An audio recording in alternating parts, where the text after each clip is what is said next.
और दोस्तों नमस्कार, सत श्री अकाल। कैसे हैं आप? डार्क वेव्स में आपका एक बार फिर स्वागत है। बहुत टाइम बाद मैं अपना एक ब्लॉग बना रहा हूँ क्योंकि कुछ बिजी हो गया था। दोस्तों आज मैं आपको एक कहानी सुनाने जा रहा हूँ जो हिमाचल प्रदेश, जिस व्यूअर्स ने मुझे ये कहानी भेजी है ना तो उसने अपना नाम डिस्क्लोज करने भेजा है, ना उसने ये भी बोला है कि इस कहानी को आप किसने बताई ये बताइए, तो मैं उसको उनका सीक्रेट रख रहा हूँ। और मैं कोई ऐसा दावा भी नहीं करता हूँ कि इसमें कितनी सच्चाई है, पर जो उसने मुझे बताया वो मैं आपके सामने पेश कर रहा हूँ। ये कहानी वीरेंद्र शर्मा की है जो दिल्ली में रहने वाला लड़का है और काफ़ी सीरियस बंदा है। मतलब बहुत ज़्यादा हंसता भी नहीं है, बहुत ज़्यादा ये भी नहीं है कि सीरियस है, मगर हाँ सीरियसपन है उसमें। वीरेंद्र एक सीरियस लड़का है और वो एक छोटा मोटा बिजनेस करता था। उसके सिलसिले में उसे हिमाचल प्रदेश कई बार जाना पड़ता था। और एक गांव है हिमाचल प्रदेश में, उसमें कुछ लोग कहा करते थे कि भाई वहाँ पे कुछ ऐसी एक्टिविटी होती है चुड़ैल की। कई लोगों ने उस चुड़ैल को देखा भी है और ये भी दावा किया है कि वो चुड़ैल सामने से गुजर जाती है और जो भी उसको परेशान करता है फिर वो उसको परेशान करना शुरू कर देती है, जो लोगों ने मुझे बताया। तो वीरेंद्र को एक बार हिमाचल प्रदेश जाना था और वीरेंद्र की खासियत ये थी कि वो रात्रि में ही, मतलब रात में ही ड्राइविंग करता था। तो वीरेंद्र एक बार बोला चलो हिमाचल प्रदेश जाना है, क्योंकि वहाँ उसका एक छोटा सा घर भी था, क्योंकि वो रहने वाला हिमाचल का ही था मगर दिल्ली में नौकरी किया करता था। तो वीरेंद्र अपना निकल गया हिमाचल प्रदेश की ओर और उसने एक लाइट म्यूजिक लगाई गाड़ी में और वो अपना चलता चला गया। और वीरेंद्र जानता था कि हिमाचल की पहाड़ियाँ थोड़ी चौड़ी है, रास्ते काफ़ी अच्छे हैं। तो वो अपनी धुन में जा रहा था। चलते चलते उसको शाम हो गई। शाम में वो एक छोटे से ढाबे में रुका। वहाँ उसने चाय पी, कॉफ़ी पी, जो भी है अपना चाय पानी करके निकलने वाला था। तो उस ढाबे में एक जो होटल का मालिक था वो काफ़ी बुजुर्ग था। उसने बोला कि भाई जी आप कहाँ से आ रहे हो? वीरेंद्र ने बोला मैं दिल्ली से आ रहा हूँ, मुझे हिमाचल प्रदेश जाना है इस गांव में।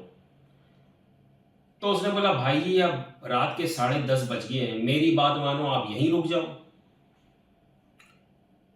और आज इस ढाबे में रुक के सुबह की ओर निकल जाना, क्योंकि वहाँ पे रात्रि में ऐसा सुना है कि 12 बजे के बाद वो रास्ता अच्छा नहीं है और वहाँ पे कुछ भूत प्रेत का साया है।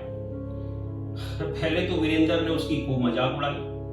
बोला ऐसा है भाई, आप बूढ़े हो गए हो अंकल और जबरदस्ती की बात कह रहे हो। मैं अगर रात में यहाँ पे विश्राम करूंगा तो सुबह पहुंचूंगा कब? मैं भाई कोई इतना बड़ा आदमी नहीं हूं, मुझे अपने समय में पहुंचना है, तभी मेरा कुछ होगा।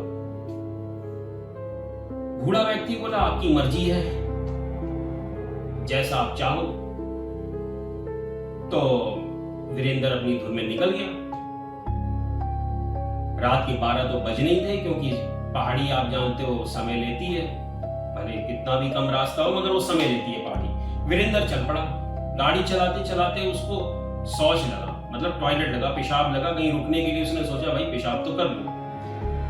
तो एक पीपल का वृक्ष था, वीरेंद्र ने वहां पे टॉयलेट कर दिया। टॉयलेट करने के बाद वो निकल पड़ा और उसको कुछ अजीब सी उसकी तबीयत बिगड़ने लगी। जैसे तैसे वो 2-2:30 बजे रात को अपने घर पहुंचा तो उसका नौकर जागा हुआ था, हरिया। तो हरिया ने बोला कि बाबूजी क्या बात है, आप बहुत पसीने पसीने हो रहे हो, घबराए हुए हो। वीरेंद्र ने बोला कि काका मैं एक जगह रुका था इस होटल में, तो होटल का मालिक ऐसे से बोलने लग गया। हालांकि वो एक बुजुर्ग व्यक्ति था तो मैंने इतना ज्यादा उसकी बातों को सीरियस लिया और ऐसे ऐसी बात है, मैं पीपल के पेड़ में पेशाब किया, पेशाब करने के बाद मेरी तबीयत बिगड़ गई। काका ने बोला कि ये तो बेटा तूने ठीक नहीं किया, कभी भी पीपल के पेड़ में रात्रि में पेशाब नहीं करना चाहिए। वीरेंद्र ने बोला कि काका ये सब एक अंधविश्वास की बातें, ऐसे वैसे बोल के वो अपना फ्रेश होके सो गए। आधे घंटे में जैसे ही वीरेंद्र सो रहा था, किसी ने वीरेंद्र का गला पकड़ लिया। तो वीरेंद्र बड़ा घबरा गया और ऐसे लगा कि उसकी छाती में कोई चढ़ गया। अचानक वीरेंद्र की आवाज नहीं निकल रही थी मुझसे, तो उसने बड़ी मुश्किल से बोला, काका काका काका। काका भी सो गए।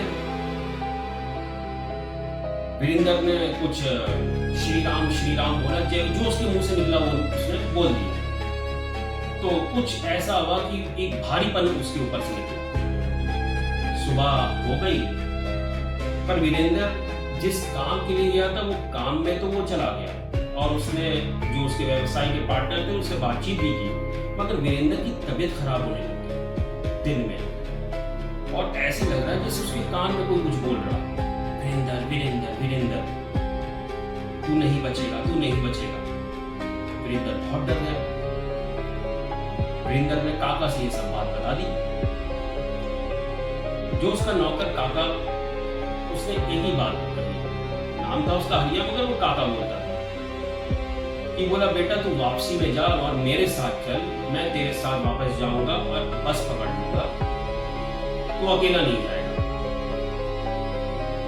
काका चल पड़ा वीरेंद्र के साथ और चलते चलते वो उसी पेड़ में, काका ने बोला, वीरेंद्र गाड़ी रोक, गाड़ी रोक। वीरेंद्र ने गाड़ी रोक। बोला, काका क्या हुआ? बोला, जो तेरी तबीयत खराब है, तू जा उस पीपल के पेड़ से माफी मांग, 10 बार कान पकड़ तो तुझे माफ कर दे। वीरेंद्र ने बोला, कौन? काका ने बोला, ये वही चुड़ैल है जो इस पेड़ में वास करती है, वो तुझे माफ कर देगी, तू बस इतना काम कर ले। वीरेंद्र गया, उसने पीपल के पेड़ में माफी मांगी, 10 बार हाथ जोड़े और एक सरसों के तेल का दीपक जला के उस चुड़ैल से माफी मांग ली। और जैसे ही उसने माफी मांगी तो उसको सामने से चुड़ैल नजर आई। एक बड़ा अजीब सा दृश्य था। वीरेंद्र एक तो उसके रोंगटे खड़े हो गए, वो डर गया, भयभीत हो गया, और उस चुड़ैल ने उसके ऊपर कोई हमला नहीं किया। उल्टा उसने वीरेंद्र को एक मुस्कुरा के, एक आंखों में एक बोलते नहीं खुशी, एक प्रशंसा करके वो वहां से चले। वीरेंद्र ने काका को ये सब बात बताई। काका बोले, ये तेरी अच्छी किस्मत है कि उस चुड़ैल ने तुझे माफ कर दिया बेटा, नहीं तो तेरी जान भी जा सकती। इसलिए बोलते हैं कि मेरे प्यारे मित्रों, कभी भी आप पीपल के पेड़ में, बड़गद के पेड़ में ऐसे पेशाब न करें। हालांकि उसकी किस्मत अच्छी थी कि वीरेंद्र बच गया, क्योंकि ऐसा बोला जाता है कि पीपल और बड़गद के पेड़ में चुड़ैल या भूतों का वास होता है। इसको बिल्कुल नजरअंदाज करें कि ये चीजें कभी कभी आपके लिए बहुत घातक बन जाती हैं। हर जगह पेशाब करना, ये सब चीजें सही है। बहुत सोच समझ के अपना ख्याल रखिए। अगर आपको कहानी अच्छी लगी तो इसे लाइक और सब्सक्राइब करें और अपना बहुत बहुत